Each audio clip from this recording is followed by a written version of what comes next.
I accept your rejection, my Alpha. The words fell from her lips like shattered glass. The grand hall, ablaze with torchlight and thick with the scent of ancient stone and wolf musk, went silent. Every breath held. Every heartbeat stopped. The assembled court, hundreds of the most powerful wolves in the realm, watched in frozen disbelief as the small Omega, with moon-pale skin and golden hair, stood before them all and spoke the forbidden words. I accept your rejection, Alpha Rowan. Simple, final, devastating. But it was not the rejected Alpha whose face held the room's attention. It was the figure on the obsidian throne, Adrian Blackthorn, the Lycan king. 7 feet of lethal muscle and barely restrained fury, with hair black as midnight and eyes that burned like molten gold. His fingers gripped the ancient stone armrests so tightly that cracks spiderwebbed across their surface. No one moved. No one dared breathe. Because when the Lycan king lost control, kingdoms burned. And in that moment, as light exploded from the Omega's chest and her true power awakened, as the mate bond snapped into place with devastating force, Adrian Blackthorn rose from his throne with murder and devotion warring in his ancient eyes. Everything was about to change. Before we continue with the story, tell us where you're watching from and how old you are. I hope you enjoy the story. The words fell from her lips like shattered glass, each syllable cutting through the suffocating silence of the grand hall. Every breath in the room seemed to halt, every heartbeat suspended in disbelief as Seraphina Duskwood stood before the assembled court, her voice steady despite the trembling of her hands. I accept your rejection, Alpha Rowan. The court went quiet, so quiet that the crackling of torches along the stone walls sounded like thunder, so quiet that the rustle of silk gowns and the shuffle of boots became a symphony of shock. But it was not Rowan's face that held the room's attention in that moment. It was the figure seated upon the obsidian throne at the far end of the hall, his massive frame carved from shadows and moonlight, his eyes burning with an intensity that made even the bravest warriors look away. Adrian Blackthorn, the Lycan king, had gone utterly still. His long black hair cascaded over broad shoulders that seemed to fill the throne, his muscular arms gripping the armrests with such force that the ancient stone groaned beneath his fingers. No one moved. No one dared breathe. Because when the Lycan king lost control, kingdoms fell. Seraphina had not meant for any of this to happen. She had come to the capital city of Lunaris as little more than a ghost, an Omega from the forgotten Duskwood pack, summoned to the palace for reasons she did not understand. Her wolf had been silent for so long, buried beneath years of loneliness and rejection, that she barely remembered what it felt like to shift anymore. She was small, fragile in appearance, with skin as pale as winter snow, and hair the color of moonlit wheat. The court had looked at her with pity or disdain, a broken thing dragged before their magnificence. Alpha Rowan Ashford had been her childhood dream once, back when she still believed in destiny and fated mates. They had grown up in neighboring packs, and she had loved him with the desperate, aching love of youth. But Rowan had chosen power over fate. He had rejected their mate bond publicly, casting her aside to cement an alliance with a stronger pack through marriage to another. The rejection had nearly killed her. It should have killed her. Most Omegas did not survive the severing of a mate bond, but Seraphina had survived, and in surviving, she had become something else entirely, something she did not yet understand. Standing in the grand hall now, surrounded by the most powerful wolves in the realm, she felt that something stir within her. The air tasted of old magic and new beginnings. The marble floor beneath her feet seemed to pulse with energy, and high above, through the crystal dome that capped the hall, the full moon watched with ancient eyes. Seraphina. Rowan's voice was sharp, edged with warning. He stood among the assembled alphas, his handsome face twisted with anger and something that might have been regret. You cannot simply accept a rejection. That is not how this works. She turned to him, and for the first time in her life, she felt no fear. No trembling subservience. The Omega instincts that had always made her bow her head and avert her gaze had vanished, replaced by something fierce and wild, You rejected me before witnesses, Alpha Rowan. You severed our bond and cast me out. Now I am accepting that rejection, officially and finally. I release you from any claim, any obligation, any tie that once bound us. You are free. The words should have been simple, a formality, but as they left her lips, light exploded through the hall. Not the warm gold of torch fire or the silver of moonlight, but something in between, something ancient and terrifying and beautiful. It poured from Seraphina's chest like dawn breaking over mountains, spreading across the marble floor in waves that made every wolf in the room stagger. And then Adrian Blackthorn rose from his throne. He moved like violence and grace combined, his 7-foot frame unfolding with predatory precision. His eyes, which had been burning amber, now blazed with crimson fire. The air around him shimmered with barely contained power, and when he spoke, his voice was not entirely his own. It carried the weight of his beast, the Lycan that made him king. Enough. One word, one syllable, and the entire court dropped to their knees. Alphas who commanded thousands, warriors who had never bowed to anyone, beta wolves and council members alike, all forced down by the sheer dominance radiating from their king. Even Rowan fell, his face pressed against cold marble, his wolf whimpering in submission. All except Seraphina. She stood tall, bathed in that strange light, her blue eyes locked on the Lycan king as he descended the steps toward her. Each footfall echoed like a death knell. His long black hair moved around him as though caught in an invisible wind, and the leather and steel of his warrior's garb seemed to absorb the light rather than reflect it. He should have terrified her. Everything about him screamed danger, from the scars that crossed his bare arms to the cruel beauty of his face, all sharp angles and fierce intensity. He was death and dominance made flesh, a king who had united the warring packs through conquest and blood, who showed no mercy to his enemies and no weakness to anyone. But when he reached her, when he stood so close that she could feel the heat radiating from his massive frame, when he looked down at her with those burning eyes, Seraphina felt no fear. She felt recognition. "What are you?" His voice was softer now, meant only for her, though every supernatural ear in the room could hear it clearly. His hand rose slowly, as though he were approaching something precious and breakable, and his fingers brushed her cheek with a gentleness that seemed impossible from a man so fierce. The touch sent fire through her veins. The light surrounding her pulsed brighter, and suddenly she understood. The bond she had thought severed, the mate she had thought rejected, had never been real. Rowan had not been her fated mate. He had been a mistake, a false path, a test that fate had placed before her to see if she would break, or become.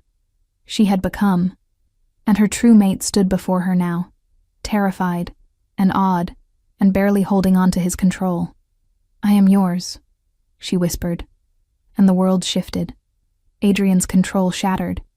The Lycan king, who had never lost himself to emotion, who had conquered nations and crushed rebellions with calculated precision, fell to his knees before an Omega. His arms wrapped around her waist, pulling her against him with desperate urgency. His face buried against her stomach as a sound tore from his throat that was half growl, half sob. "Mine," he breathed against her skin, the word vibrating through her entire being. "You are mine." The court remained frozen, witnessing something impossible. Their king, their fierce and untouchable sovereign, kneeling before a girl no one had noticed, holding her as though she were the only thing keeping him tethered to sanity. Seraphina's hands moved instinctively to his hair, her fingers threading through the long black strands. She could feel his beast, massive and powerful, pressing against her own wolf, coaxing it forward with promises of safety and belonging. Her wolf, silent for so long, rose to meet him with a song of joy that echoed through the mate bond now blazing between them. "Stand," she said softly, and Adrian obeyed. He rose to his full height, but kept her close, one arm wrapped possessively around her waist, his other hand cupping her face as though she might disappear. His thumb traced her cheekbone, and she saw wonder in his eyes, mixed with something fierce and possessive, and infinitely gentle. I have searched for you, he said, his voice rough with emotion. For centuries, I have walked this earth alone, believing I was cursed to never find my mate. I conquered kingdoms trying to fill the void.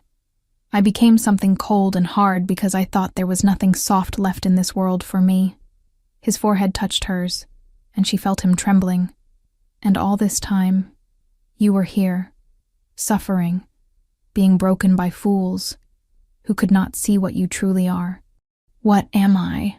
Seraphina asked, because she genuinely did not know. The power still hummed beneath her skin. The light still danced around them both, and she felt changed, transformed by his recognition. You are mine, Adrian repeated, as though that were the only answer that mattered. You are my mate, my queen, my redemption. His lips brushed her forehead with devastating tenderness.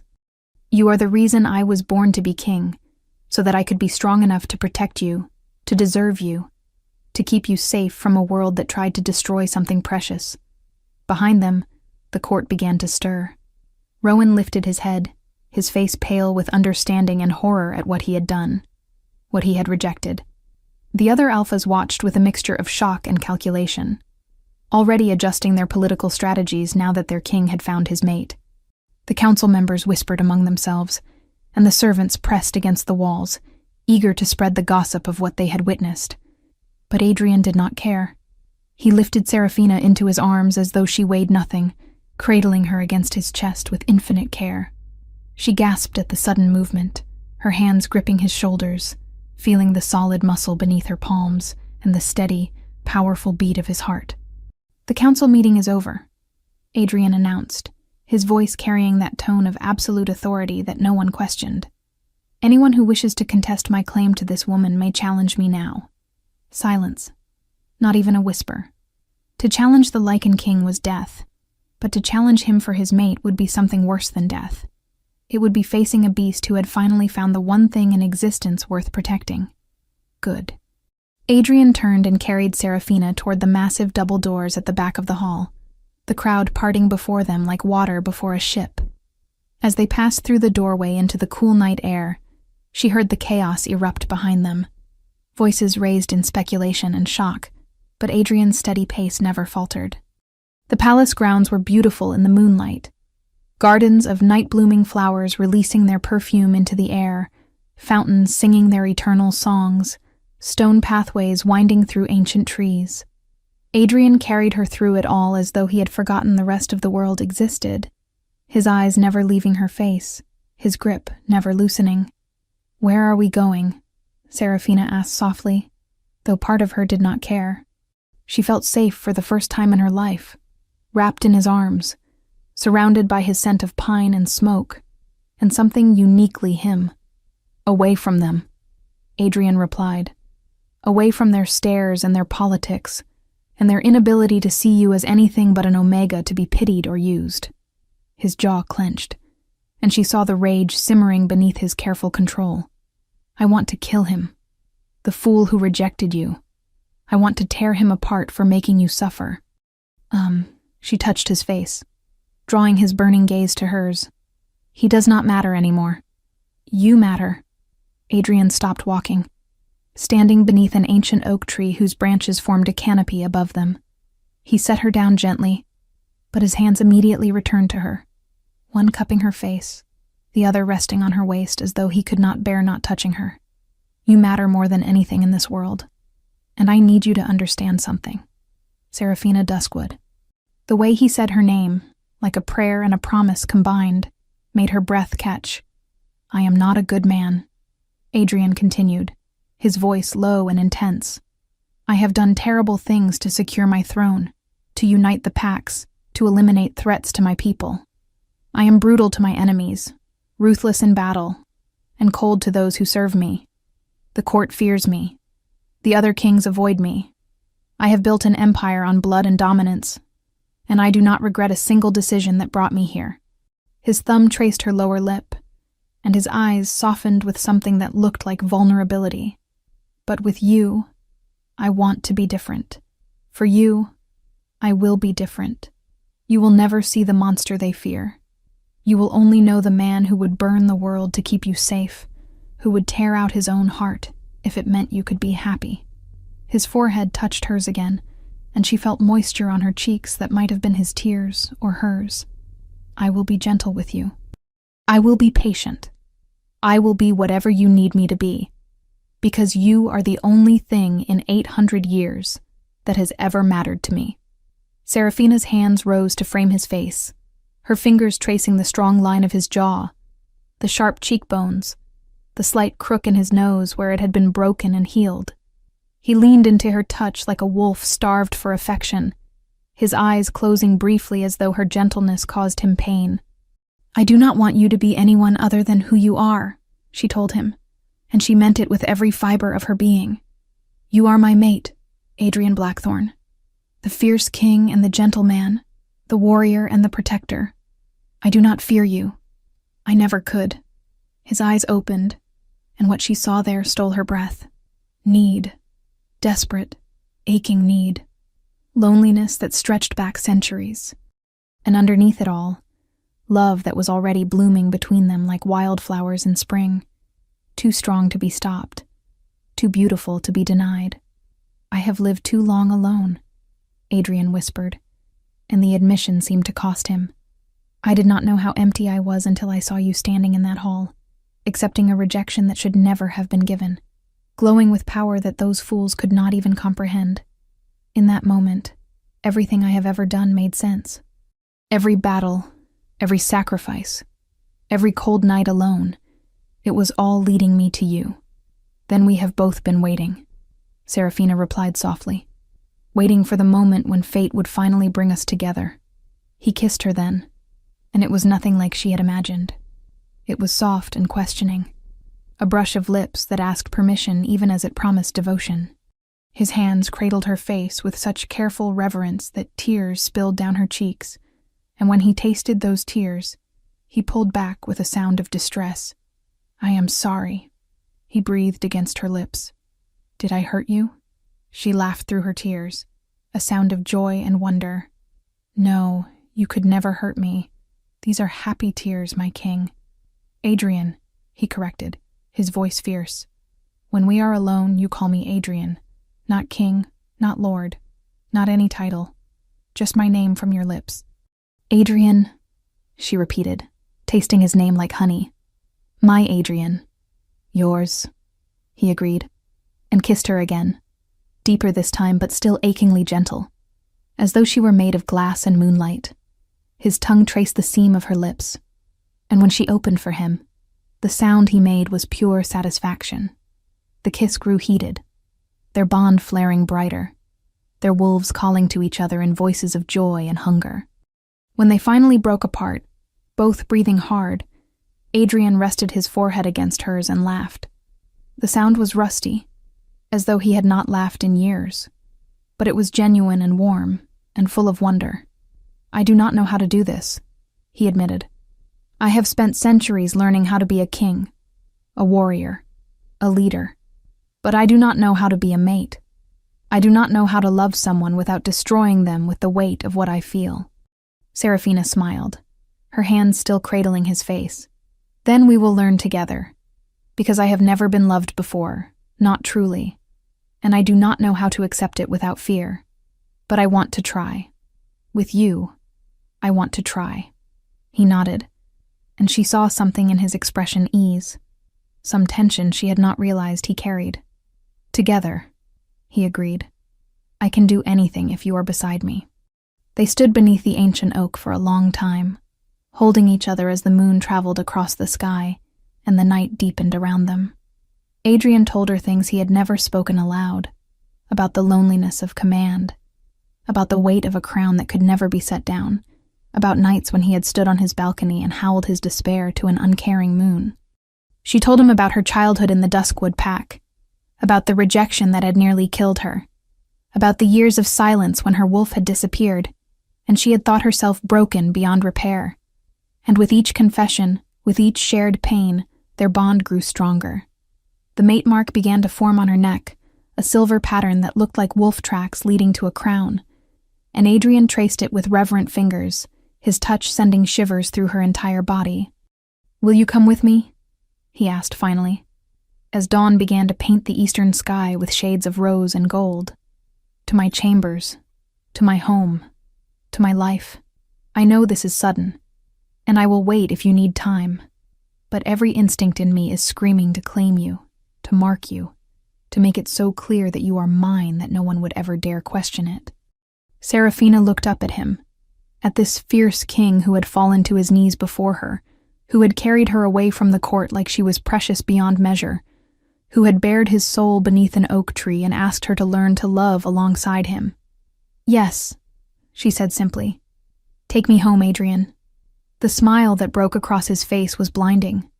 He lifted her again, and this time when he carried her, it was at a run, his supernatural speed making the world blur around them as he raced through the palace corridors toward the royal wing.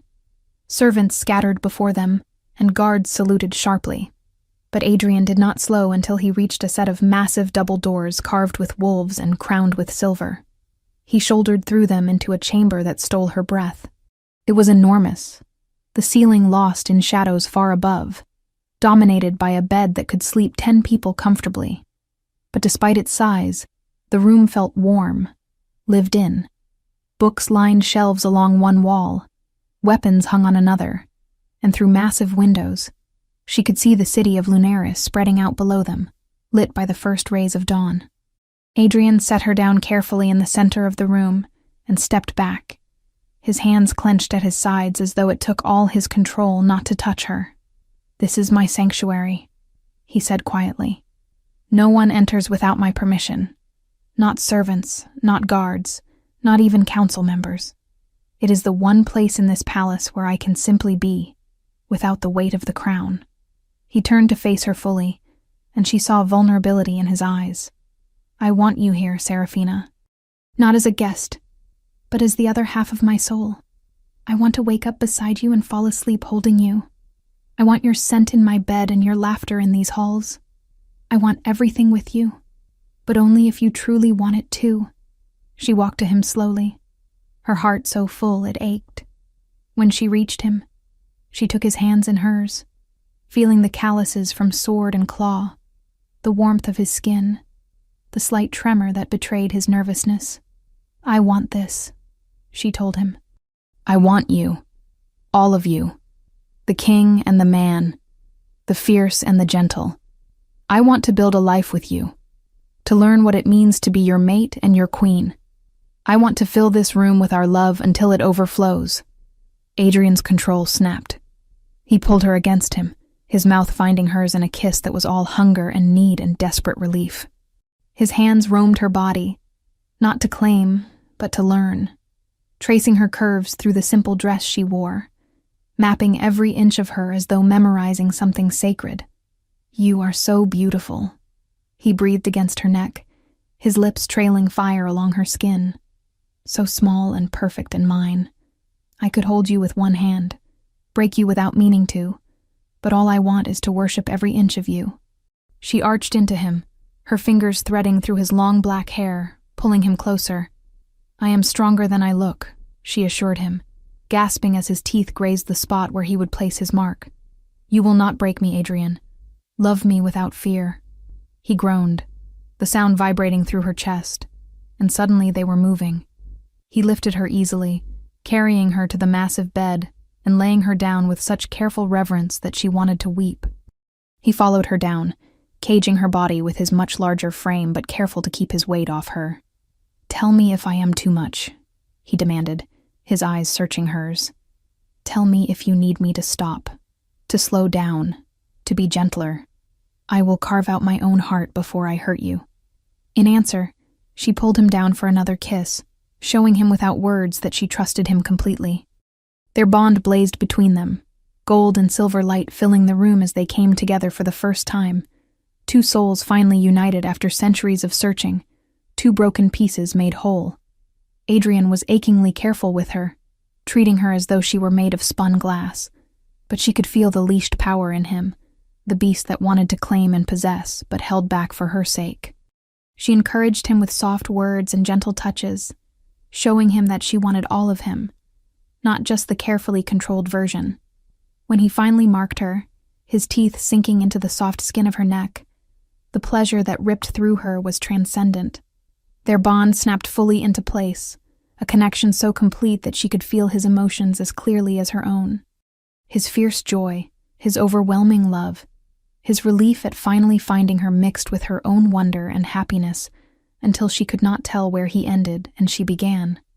"My mate," Adrian breathed against her skin as he sealed the mark with his tongue, healing it into a beautiful scar that would announce her status to anyone with eyes. "My queen, my everything." "Yours," she agreed, her voice shaky with emotion. "Always yours."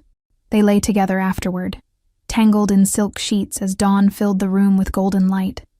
Adrian held her close, one hand stroking her hair with infinite gentleness, the other resting possessively on her hip. She could hear his heart beating beneath her ear, strong and steady, the rhythm already becoming her favorite sound. "What happens now?" she asked softly, tracing patterns on his chest. "The court will have questions. The other packs will want to understand. And Rowan..." "Rowan is nothing," Adrian interrupted, his voice turning cold for the first time since they had left the hall. "He rejected you, and in doing so, he proved himself a fool. If he dares approach you, if he even looks at you wrong, I will end him." She lifted her head to meet his fierce gaze. "I do not want him dead. I do not want him at all. He is part of a past that no longer matters." Adrian's expression softened immediately. "Then he will live, but he will learn to fear what he lost. As for the court and the other packs, they will accept you as my mate and their queen, or they will answer to me. I have spent centuries building my power base for exactly this moment, even though I did not know it." He cupped her face, his thumb stroking her cheek. "You are not just my mate, Seraphina. You are my equal. The power I sensed in you last night was real. You are something special, something ancient that has been sleeping.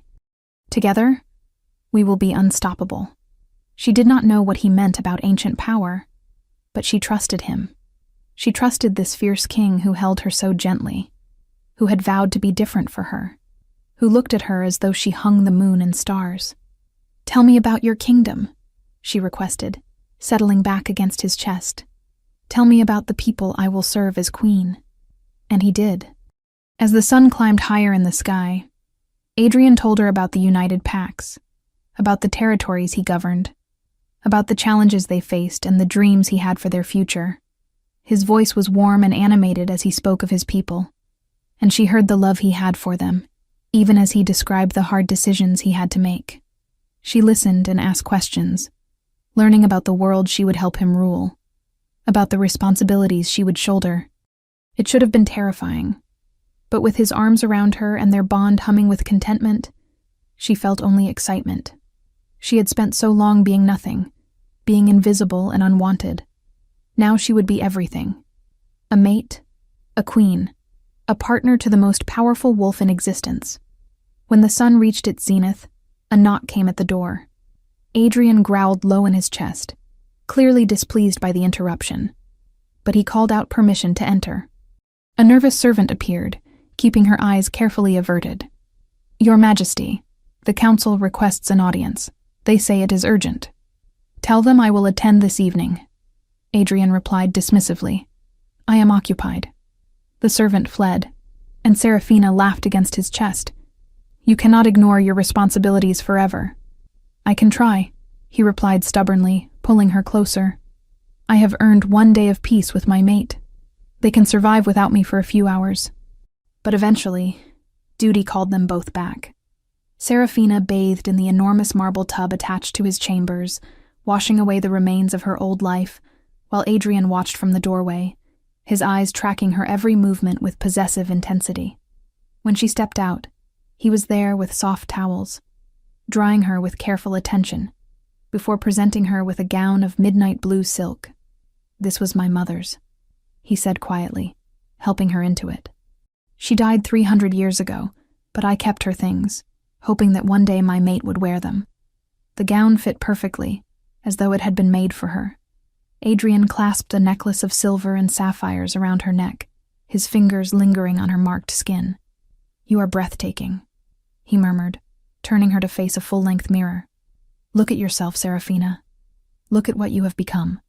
She barely recognized the woman staring back at her. Gone was the cowering Omega in worn clothes. In her place stood a queen, wrapped in silk and jewels, marked by the Lycan king, glowing with power and confidence. Her blue eyes seemed brighter, her blonde hair shinier. Even her posture had changed, straight and proud. "I see you," she whispered, meeting Adrian's eyes in the mirror. "I see us." He kissed the top of her head, and together they prepared to face the court. Adrian dressed in his formal regalia, black leather and silver armor that made him look every inch the warrior king. He strapped weapons to his body with practiced efficiency, and she watched the transformation as he became the fierce ruler his people expected. But when he looked at her, when he took her hand in his, the gentleness returned. "Stay close to me," he instructed. "The court will test you, probe for weakness. Try to determine if you are worthy. Ignore them. You have nothing to prove to anyone except yourself." The council chamber was full when they entered, every important alpha and beta in the kingdom present, along with the high-ranking warriors and advisors. The conversation died instantly as Adrian strode in with Serafina at his side, their hands clasped, her mark clearly visible above the neckline of her gown. Adrian did not sit on his throne. Instead, he stood before it, with Serafina beside him, presenting them as equals. The message was clear, and she saw some council members nod approvingly while others frowned with concern. "You summoned me," Adrian said coolly, his voice carrying that edge of command that made everyone straighten in their seats. "Speak." An elderly wolf, clearly the head of the council, stood slowly. His eyes moved between Adrian and Serafina with calculation. "Your Majesty, we must discuss the implications of your mating. While we are overjoyed that you have found your fated mate, there are questions about the Omega's background, her pack status, and her ability to—" "Careful," Adrian interrupted, and the temperature in the room seemed to drop. "Choose your next words very carefully, Counselor Theron, because if you suggest in any way that my mate is unworthy of her position, you will discover exactly how much mercy I show to those who insult what is mine." The counselor paled but pressed on bravely. "Your Majesty, we merely wish to understand. The Omega appeared from nowhere, from a pack that has contributed nothing to the kingdom. Surely you can appreciate our concerns about—" "She has a name," Adrian snarled, and several wolves flinched at the rage in his voice. "Queen Serafina Blackthorn, you will use it, or you will leave my council permanently." Serafina squeezed his hand, feeling his fury through their bond. She understood his instinct to protect her, but she also knew that she needed to stand on her own eventually. Taking a breath, she stepped forward slightly, drawing all eyes to her. "Counselor Theron," she said clearly, her voice steady, "I understand your concerns. You do not know me, and you wonder if I can be the queen this kingdom needs. Those are fair questions." Adrian tensed beside her, but she continued before he could interrupt. "I was born in the Duskwood pack to parents who died when I was young. I was raised by the pack, treated as less than nothing because of my Omega status. I survived a mate rejection that should have killed me. I have known poverty, loneliness, and pain that you cannot imagine." She lifted her chin, meeting the counselor's eyes directly. "But I have also learned strength, resilience, and compassion. I may not have political experience or military training, but I have something equally valuable. I have survived, and I will use that experience to help others do the same." She turned slowly, addressing the entire council. "I do not ask you to trust me immediately. Trust is earned, but I ask you to give me the chance to prove myself. Judge me by my actions, not by my past, and know that I love your king with everything I am, and I will dedicate my life to supporting him and serving this kingdom." Silence filled the chamber for a long moment. Then, slowly, Counselor Theron bowed his head in respect. "Well spoken, Queen Serafina. I believe we can all agree to judge you fairly." Adrian pulled her back against his side, pride and love radiating through their bond. "My mate has more grace than I do. he said, his voice lighter now. She is willing to give you a chance to prove yourselves worthy of her. I suggest you take it. The rest of the council meeting proceeded smoothly. They discussed territory disputes, trade agreements, and preparations for the upcoming harvest festivals. Serafina listened carefully, learning the rhythms of governance, asking occasional questions that proved she was paying attention. Adrian included her in every decision, turning to gauge her reaction, valuing her input even when she had little knowledge to offer. When the meeting finally concluded and they returned to their chambers, Adrian swept her into his arms and spun her around, his laughter filling the room. You were magnificent, he declared, setting her down and kissing her soundly. The way you stood up to them, the way you demanded respect without arrogance. You are already a better queen than I could have hoped for. She blushed under his praise. I merely told the truth. You showed them strength, Adrian corrected, his hands framing her face. You showed them that being an Omega does not mean being weak. You showed them why you are my equal. That night, as they lay tangled together in his massive bed, Serafina felt a contentment she had never known. Adrian held her close, his large frame curved protectively around her smaller one, his breath stirring her hair. Through their bond, she could feel his peace, his satisfaction at finally having her where she belonged. I love you, she whispered into the darkness, the words coming easily despite her inexperience with such declarations. Adrian's arms tightened around her. I love you more than life itself, he replied, his voice thick with emotion. You are my redemption, Serafina, my salvation. Everything good in me exists because you exist.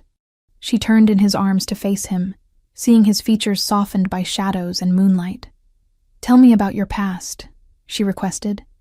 Tell me about the 800 years before we found each other. And he did. Throughout that night and many nights that followed, Adrian shared his history with her.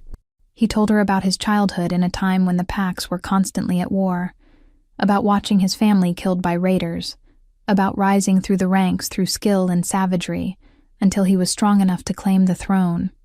He told her about the battles he had fought, the enemies he had vanquished, the hard decisions that had shaped him into the king he had become. But he also told her about the loneliness, about centuries spent watching others find their mates while he remained alone, about the growing coldness in his heart as year after year passed with no sign of his fated partner, about nights when he had wondered if he was cursed, if some ancient magic had decided he was too dangerous, too broken to deserve love. I became harder, he admitted, his fingers threading through her hair. I built walls around my heart because it hurt too much to hope. I focused on duty, on building my kingdom into something unshakable, because if I could not have love, at least I could have purpose. But you never stopped hoping entirely, Serafina observed, and he nodded against her forehead. No, even when I told myself I had given up, some part of me kept searching. Every face in every crowd, every new pack member, every visiting dignitary. I would check for any sign of recognition, any hint of the mate bond. And then you appeared in that hall, glowing like an avenging angel, and I knew. Before you even spoke, before you accepted that fool's rejection, I knew you were mine. She kissed him softly, pouring all her love into the gesture. Then we were both waiting, both becoming who we needed to be so that when we finally found each other, we would be ready. Are you ready? Adrian asked, pulling back to study her face. Ready for everything that comes with being my mate? The politics, the dangers, the weight of a crown? I can protect you from many things, but I cannot shield you from all of it. I am ready, Serafina assured him, especially if you are beside me. The days that followed were a whirlwind of activity. Serafina began her education as queen in earnest, spending hours with advisors learning about pack law, trade routes, diplomatic protocols, and military strategy. Adrian was never far from her side, supporting her through the overwhelming influx of information, clarifying points she did not understand, and occasionally snarling at advisors who showed impatience with her questions. The court slowly warmed to her, her genuine interest in their concerns, her willingness to listen, and her obvious devotion to Adrian won over even the most skeptical council members. She established a routine of walking through the city each week, speaking with common wolves, hearing their grievances, and bringing their concerns back to the palace. Adrian accompanied her on these walks, his presence ensuring her safety, while his silence allowed her to connect with his people. She watched him carefully during these excursions, noting how he balanced being approachable while maintaining the respect due a king. He would nod at warriors, acknowledge merchants, and occasionally stop to speak with children who were brave enough to approach. But she also saw the moments when his control slipped. When a drunk wolf made a crude comment about her appearance, Adrian had him against a wall with one hand around his throat before she could blink.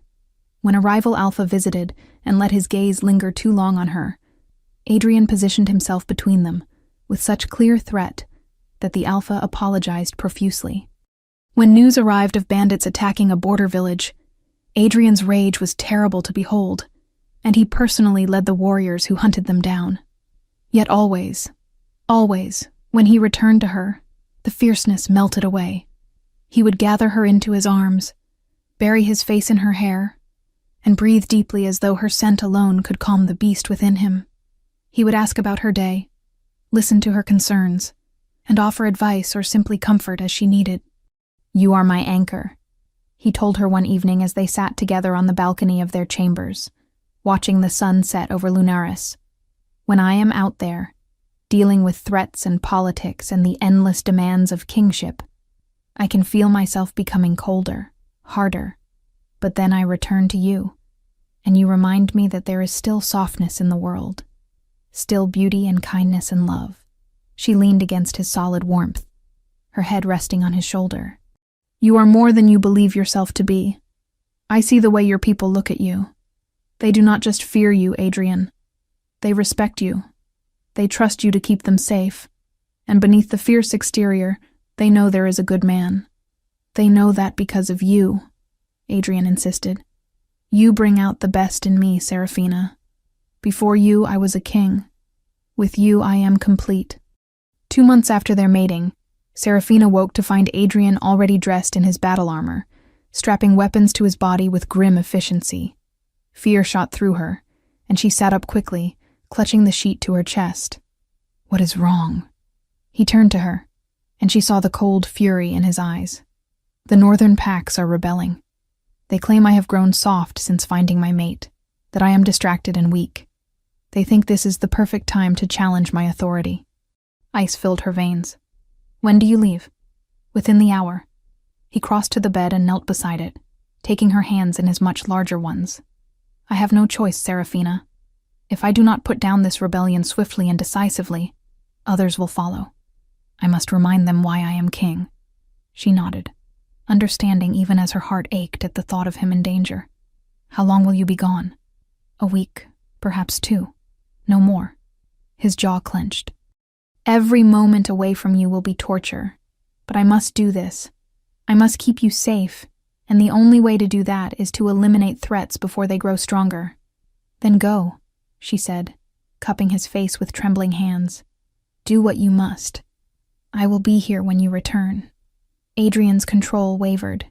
He pulled her from the bed, crushing her against his armored chest, his face buried in her hair.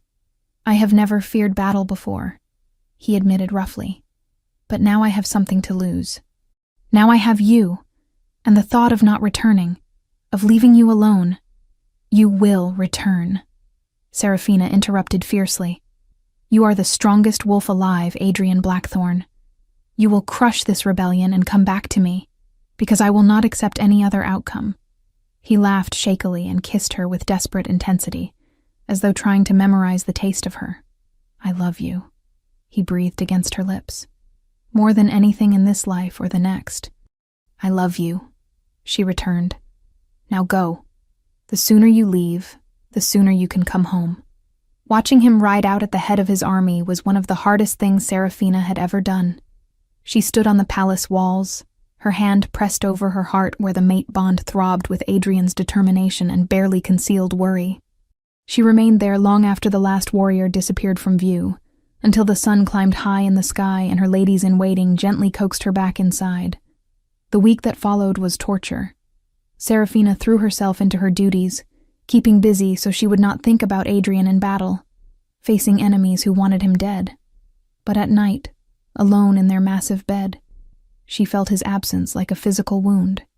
She could feel him through the bond, feel his exhaustion and his fury, the brief moments of savage satisfaction when he won a skirmish, the cold determination when he planned his next move. And she sent him her love through that bond, a constant stream of warmth and encouragement, letting him know that she was safe, that she missed him, that she believed in him. On the 8th day, Seraphina was in the council chamber reviewing trade agreements when she felt it. Pain, sharp and sudden, lancing through her chest. Adrian's pain. She gasped and clutched the table, her vision blurring as she experienced his wound secondhand. He had been hurt, badly, but the bond was still strong. He was still alive. "Your Majesty." Counselor Theron rose in alarm. "What is wrong?" "The king," she managed. "He is injured." The council erupted in chaos, but Seraphina barely heard them. She focused on the bond, sending everything she had through it. Her strength, her love, her absolute faith that he would survive. She felt his response. A wave of love so intense it brought tears to her eyes, and then determination as he forced himself to keep fighting despite his wound. Hours passed in agony. Seraphina paced the council chamber, unable to rest, unable to think about anything except Adrian. The counselors tried to convince her to retire to her chambers, but she refused. If her mate was fighting for his life, she would not hide away like a coward. Finally, as evening fell, she felt it. Relief flooding through the bond, satisfaction and triumph. The battle was won. Adrian was victorious, and he was coming home. She ran to the palace gates, ignoring the protests of her guards, and stood there as the army returned. They were battered and bloody but victorious, carrying their wounded on stretchers, singing songs of victory. And at their head, atop his massive black warhorse, rode Adrian. He looked terrible. A bandage wrapped around his ribs, visible beneath his torn armor, and blood stained his clothes.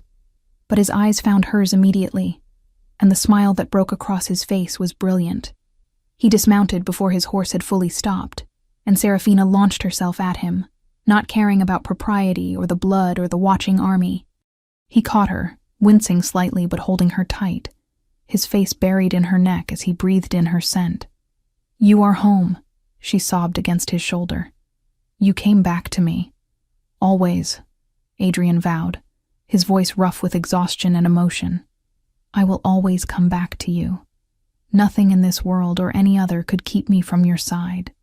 The army cheered around them, celebrating not just their victory, but their king's love for his queen. Adrian kissed her there in front of everyone, a claiming that left no doubt about where his heart belonged.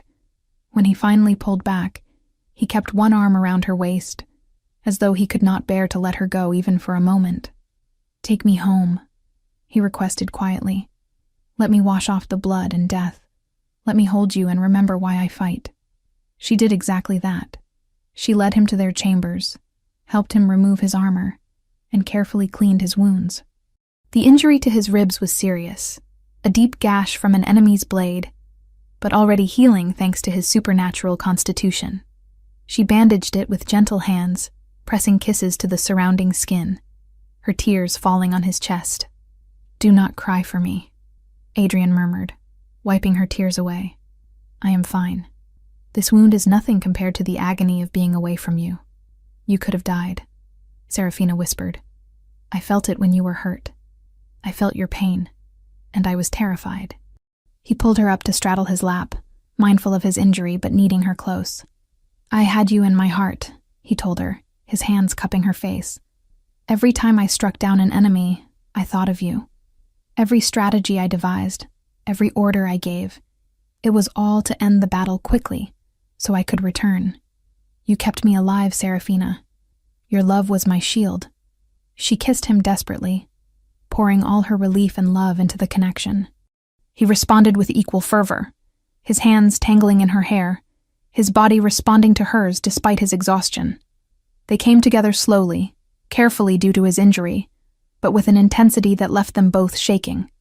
It was not just physical, it was a reaffirmation of their bond, a celebration of his survival, a promise that they would always find their way back to each other. Afterward, as they lay tangled together in the darkness, Adrian told her about the battle, about the Northern Alphas who had believed the rumors of his weakness, who had thought finding a mate had made him soft, about the moment when he had shown them exactly how wrong they were, defeating their strongest warriors in single combat while injured, forcing them to submit or die. They understand now, he said darkly. Finding you did not make me weak. It made me more dangerous than ever, because now I have something worth protecting. Now I have a reason to be merciless. I do not want you to be merciless because of me, Seraphina protested, and he kissed her forehead. Not merciless to everyone, just to those who threaten what is mine. The northern packs will not rebel again. I made sure of that. She decided not to ask for details. She was learning that there were parts of Adrian's life as king that she did not need to understand fully. He carried the burden of difficult decisions so that she did not have to, protecting her from the harsher realities of ruling while still treating her as his equal in all things that mattered. The months that followed were peaceful. Spring turned to summer, and with it came festivals and celebrations. Seraphina took on more responsibilities, overseeing charitable works, mediating disputes among lesser packs, and serving as Adrian's advisor on matters that required compassion rather than strength. She discovered she had a talent for diplomacy, for finding compromise when others saw only conflict. Adrian watched her growth with obvious pride, his love for her becoming legendary throughout the kingdom.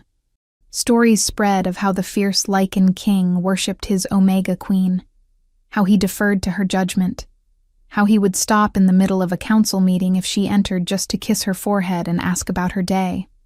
It should have been seen as weakness, but instead, it made him seem more human, more relatable, and his people loved him all the more for it. But beneath the surface of their happiness, something was changing. Seraphina had begun to dream, vivid visions that felt more like memories. She saw herself in ancient times, standing on a battlefield with power radiating from her hands. She saw other Omegas, strong and fierce, not submissive but equal partners to their alphas. She saw a world where strength was not measured only in physical dominance, but in wisdom, compassion, and an ancient magic that had long been forgotten. The dreams grew stronger, more insistent, until one night she woke gasping, power crackling along her skin. Adrian was beside her instantly, his hands on her shoulders, his voice urgent. Seraphina, what is wrong? She looked down at her hands, seeing them glow with that same strange light from the night they had mated. I remember, she whispered in wonder and fear. Adrian, I remember who I am, what I am. He pulled her close, his heart racing beneath her ear. Tell me. And she did. In halting words, she explained what the dreams had revealed, that Omegas had not always been weak, that in ancient times they had been vessels for great power, healers and seers, and the balance to alpha dominance, that somewhere in history, that power had been suppressed, buried beneath centuries of tradition and hierarchy until everyone forgot what Omegas had once been. The rejection, Seraphina said slowly, pieces falling into place. When Rowan rejected me, it should have killed me. But instead, it broke something open inside me. It shattered the barriers that had been keeping my true nature suppressed. Adrian listened intently, his mind working through the implications. So you are not just my mate. You are something more, something powerful. I am what Omegas were always meant to be, Seraphina confirmed. Equal to alphas, not beneath them. Different, but not lesser. And I think somehow the universe knew. It kept me from Rowan because he was not strong enough to stand beside me. It waited until you were ready, until there was an alpha powerful enough to not feel threatened by what I could become. I could never be threatened by your strength, Adrian assured her, his voice fierce. I want you strong. I want you powerful. I want you to be everything you were meant to be. because then we can truly change this world together." He stood, pulling her up with him, and led her to the window. The city of Lunaris spread below them, peaceful in the moonlight. "Look at them," he said quietly. "All those wolves living under the old ways, believing that omegas are weak, that strength is only found in dominance and violence. We can show them something different."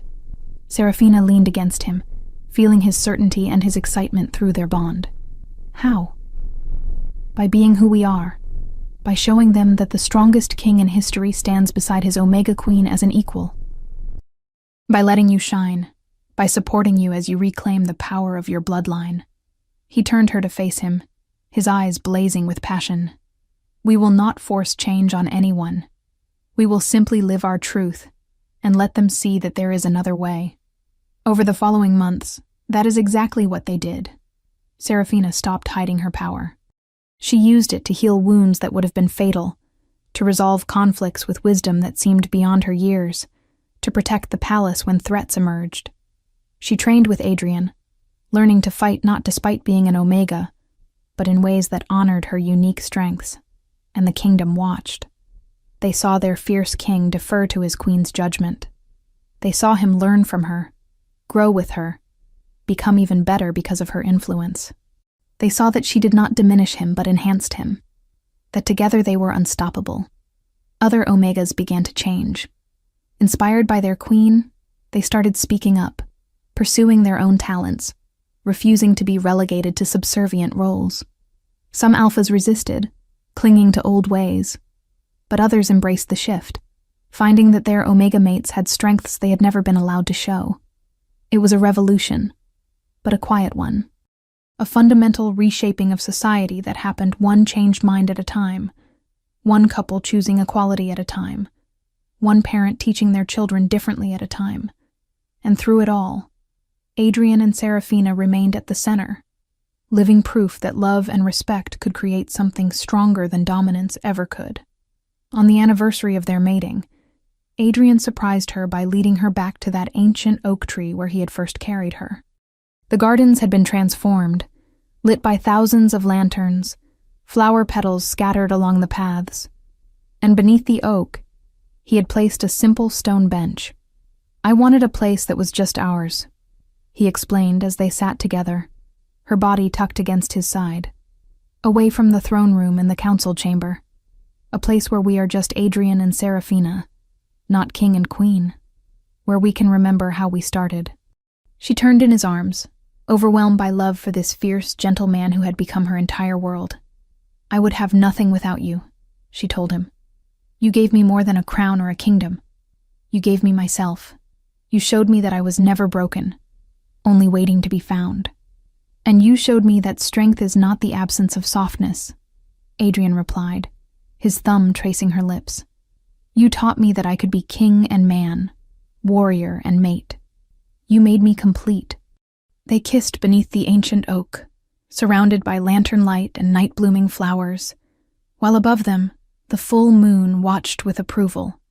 The same moon that had witnessed their mating, that had guided them to each other across centuries of waiting. When they finally pulled apart, Adrian rested his forehead against hers. "I have something for you," he said softly, reaching into his pocket. He pulled out a small box and opened it to reveal a ring, silver inlaid with a pattern that matched her mate mark. "This is not necessary," Serafina protested, even as tears filled her eyes. "We are already bonded." "But I want you to have it anyway," Adrian insisted, slipping it onto her finger, "so that every time you look down, you remember this moment. Remember that you are loved beyond measure, cherished beyond reason, and treasured beyond anything else in my long life." She threw her arms around his neck, holding him as tightly as she could. "I love you," she whispered against his throat. "I will love you until the stars fall from the sky and the moon forgets to rise. And I will love you beyond even that," Adrian vowed, "into whatever eternity awaits us, in this life and any that come after." They stayed beneath the oak until dawn painted the sky with rose and gold, talking and laughing, and simply being together.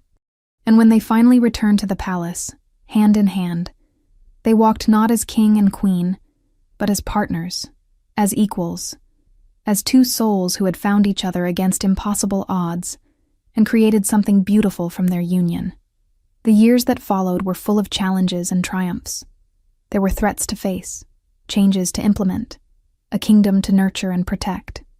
But through it all, Adrian and Seraphina remained constant. Their love deepened with time, weathering every storm, growing stronger with each passing day. And on quiet nights, when the palace slept and the moon hung full and bright, they would return to their oak tree. Adrian would hold his queen close, feeling her heartbeat against his chest, and marvel at how a single moment in a crowded hall had changed everything, how accepting a rejection had led to claiming a destiny. Because Seraphina had not known it when she spoke those fateful words, but by accepting Rowan's rejection, she had freed herself to find her true mate. And in finding Adrian, she had found herself. The court had gone quiet that day, and the Lycan king had lost control. But in losing control, he had gained everything. And together, they had created a love story that would be told for generations, a reminder that sometimes the greatest strength is found in surrender, that true power comes from partnership, and that fate always finds a way to unite those who are meant to be together. Under the oak tree, in the moonlight, with the kingdom sleeping peacefully around them, the Lycan king held his Omega queen and knew perfect contentment. The centuries of loneliness were forgotten, the battles and scars irrelevant. All that mattered was the woman in his arms, the bond that connected their souls, and the future they would build together. And as the moon watched over them, ancient and knowing, it witnessed what it had always known would come to pass, that the fiercest king would find peace in the gentlest touch, that the broken Omega would rise to become the strongest queen, that love, when true and fated, could overcome any obstacle, defy any expectation, and create miracles that change the world. This was their story, their truth, their forever, and it was perfect. We'd love to hear your thoughts on this beautiful love story. Let us know what you thought of this tale full of emotions and surprises. Tell us your name, where you're watching from, and rate this story from 0 to 10 if it touched your heart. And if you enjoyed the plot, don't forget to leave a like and subscribe to the channel so you don't miss the amazing new stories coming soon. See you next time.